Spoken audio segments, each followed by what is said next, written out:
Olá, irmãos, a paz do Senhor Jesus. No vídeo de hoje nós vamos estudar sobre a origem do anticristo. Será que ele vem da Turquia ou do Iraque? Nós temos base na palavra de Deus para esses dois pontos. Porém, Deus está dando uma informação muito grandiosa para a gente. Mas eu queria que vocês assistissem também esse vídeo que está aparecendo aí na tela. Nesse vídeo eu já falo da origem do anticristo, eu falo por alguns ângulos que eu vou estar falando diferente nesse vídeo. Então você precisa somar esses dois vídeos. Através desse vídeo que está aparecendo na tela, eu vou estar indicando outros vídeos. É um vídeo super interessante, tem mapas mentais, tem informações adicionais. Soma com esse vídeo e você vai ter uma boa compreensão do assunto. Eu estou nessa página aqui porque eu quero mostrar para vocês sobre a Síria antiga, sobre os assírios. Então eu vou estar destacando alguma coisa aqui, vocês prestem atenção. Vamos estar lendo a partir daqui desse ponto. Fazer um resumo. Os assírios, também conhecidos entre outras variantes como os caldeus, siríacos, cristãos assírios, cristãos siríacos, cristãos judeus, vamos pular essa parte aqui, são um grupo étnico com origens no Crescente Fértil. Hoje seu território faz parte de vários países, aqui que eu quero mostrar. Mas ao contrário do que muitos acreditam, o povo assírio não sumiu depois da queda do Império Assírio, mas passou a constituir minorias étnicas sob o domínio de outros grupos desde o início da Idade Média. Tradicionalmente tem vivido no Iraque, nordeste da Síria, nordeste do Irã e sudoeste da Anatólia, na Turquia. Tá vendo esses quatro grupos? Iraque, Síria, Irã e Turquia? Esses são países hoje islâmicos e constituía o antigo Império Assírio. Essa é a informação que eu queria passar para vocês. Iraque, ele é a antiga Babilônia. Síria, não tem nada a ver com a Assíria. Síria na Bíblia é Arã, e hoje é um país que vive no Oriente de Israel. Está junto com o Iraque, está junto com o Irã.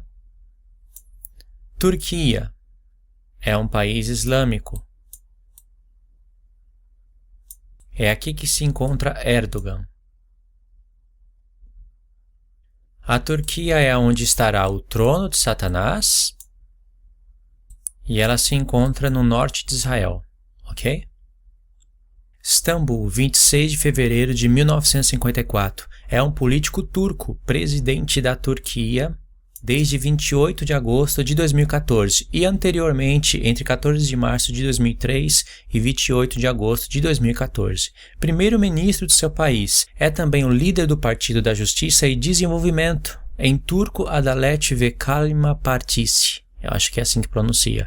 Normalmente referido como AK Parti, que tem a maioria dos assentos na Grande Assembleia Nacional da Turquia. Teve diversos cargos públicos, entre eles o de prefeito de Istambul, que ocupou de 1994 a 1998. Istambul, ela é a maior cidade da Turquia, mas não é a capital. E a atual Istambul é a antiga Constantinopla. Nascimento, 26 de fevereiro de 1954. Istambul. Hoje nós vamos estudar o profeta Naum. Se você quiser saber a localização do anticristo, estude o profeta Naum, em destaque, com os demais profetas menores. Aqui eu fiz um mapa do profeta Naum, né? Essas duas linhas, aqui, essa que está aqui e essa que está aqui, é a do capítulo 1.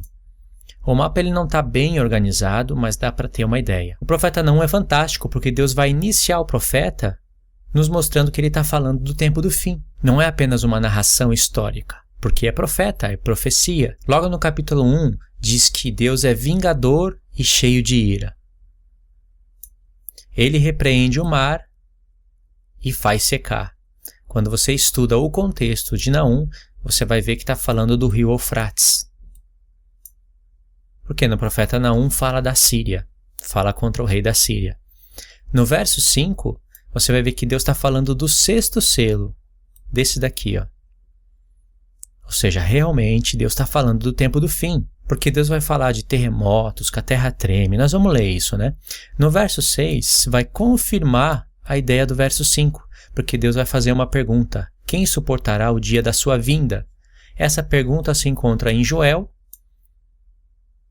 Coloquei aqui capítulo 2, verso 11, e também coloquei o verso 10, porque o verso 10 de Joel vai nos conectar com o sexto selo.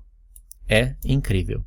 Essa pergunta, quem suportará o dia da sua vinda ou o dia da sua ira, também se encontra em Malaquias, capítulo 3, verso 1 e 2. Eu coloquei Malaquias porque Deus está relacionando Malaquias com Joel e Naum. Ele está relacionando através dessa pergunta aqui, ó, quem suportará o dia da sua ira, certo? E em Malaquias vai aparecer Moisés e vai aparecer Elias, que é a descrição das duas testemunhas de Apocalipse 11. Vai aparecer também que Deus está irado contra Edom para sempre, e Edom no livro de Abacuque é tremendo porque é um dos nomes usados para se referir ao reino do anticristo. E vai aparecer em Abacuque o grande e terrível dia do Senhor. Agora, no verso 7, vai dizer que Deus é fortaleza no dia da angústia. Isso é um verso-chave.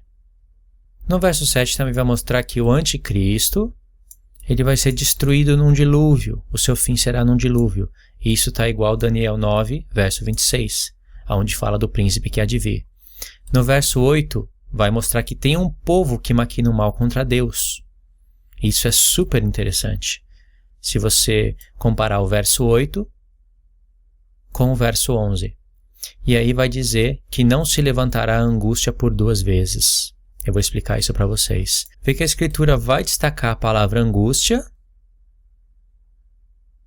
E isso tem a ver com Daniel 12, a angústia que se levanta sobre Jacó.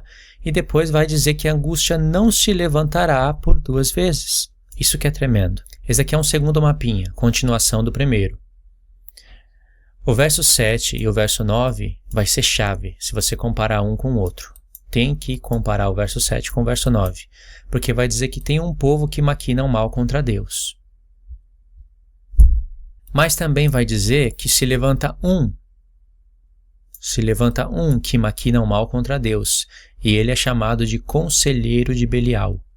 Esse um que maquina o mal contra Deus é esse personagem aqui, o anticristo. E o povo que maquina o mal contra Deus é o seu reino. São os 10 chifres. Por isso que é ótimo você ler o profeta Abacuque, porque o profeta Abacuque vai estar falando desse episódio com mais detalhes. No verso 15, Deus vai falar: celebra as suas festas, ó Judá, porque o Belial é destruído. Essa palavra Belial ela vai estar no hebraico, né? Na nossa Bíblia vai estar ímpio, mas é a palavra Belial, nos conectando com o conselheiro de Belial. Celebrar as festas está falando de algo profético. E isso aparece em Isaías 29. Você tem que conhecer o ciclo das festas para você se localizar com mais precisão no tempo da profecia. Em Naum capítulo 2, vai dizer que o destruidor, que na verdade é dispersador, ele sobe. Eu tive um erro aqui que eu não pude consertar, né? Eu coloquei subir, mas que ele sobe diante da face de Nínive. E a palavra subir, no hebraico, ela tem a fonética Alá. Então você vai ler o texto que o destruidor Alá diante da face. Agora, partindo para o verso 9, você vai ter algo interessante. Deus vai falar de Cush, Misraim e Put. Cush é a Etiópia. Misraim é o Egito. E Put é a Líbia. Esses 3 são descendentes de Cã. É interessante notar também que de Cush sai Nimrod, que é rei da Síria. Olha só que interessante. Nimrod é uma tipologia do anticristo e Deus tem profecias contra Nimrod. Nimrod já está morto, mas Deus tem profecias contra ele, porque Deus está usando ele como tipologia do anticristo. E a Etiópia, o Egito e a Líbia, eles vão aparecer em Daniel 11. Aqui também tem outra chave impressionante. É tremendo quando você faz a soma dos profetas. E aqui é um terceiro mapinha para falar de Naum 3. Em Naum 3 nós vamos ver Deus falando contra o rei da Síria. Esse daqui é o rei da Síria, o anticristo. Lembra que Nimrod, ele edificou Nínive na Síria. Nimrod, ele vem de Cush, e Cush vem de Cã. E Deus vai estar falando aqui dos príncipes como gafanhotos. Os príncipes da Síria são como gafanhotos. E esses príncipes têm um rei. E essa ideia vai aparecer em Apocalipse, na quinta trombeta. Na Síria também estava Nabucodonosor, rei da Babilônia. Sentença contra Nínive. Livro da visão de Naum. Então Deus está dando aqui uma visão para Naum, o eucotista. O Senhor é Deus zeloso e vingador. O Senhor é vingador e cheio de ira. Já começa a falar aqui, lembra daquele mapa? Cheio de ira, vingador. O Senhor toma vingança contra os seus adversários e reserva a indignação para os seus inimigos. O Senhor é tardio em irar-se, mas grande poder e jamais inocente o culpado. O Senhor tem o seu caminho na tormenta e na tempestade, e as nuvens são o pó dos seus pés. Ele repreende o mar e o faz secar. Lembra que eu coloquei lá?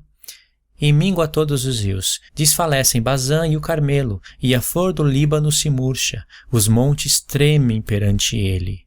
Aqui é o sexto selo.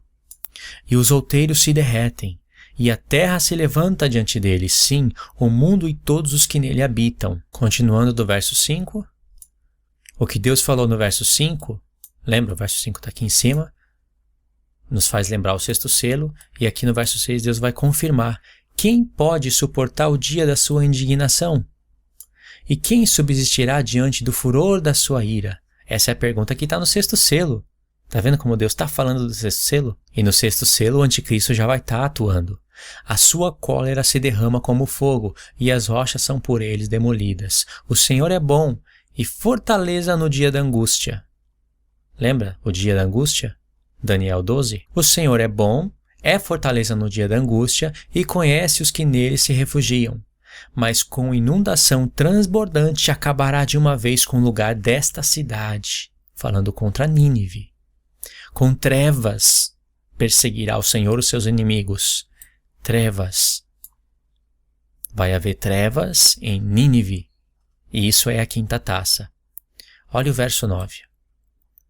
Que pensais vós contra o Senhor? Ele mesmo vos consumirá de todo. Não se levantará por duas vezes a angústia. Tá vendo isso daqui? É uma chave. Porque já falou aqui, ó, o Senhor é fortaleza no dia da angústia. Então a angústia vai se levantar por uma vez, mas não vai se levantar por duas vezes. E sabe por quê? Porque Cristo vem e coloca um fim no reino do anticristo.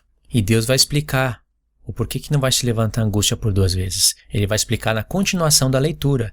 Então são muitas informações, a gente tem que tomar cuidado para não perder as riquezas das informações. Por exemplo, essa pergunta aqui, ó. Que pensais vós contra o Senhor? A palavra pensar é a palavra shashab. Pensar, planejar, estimar, calcular.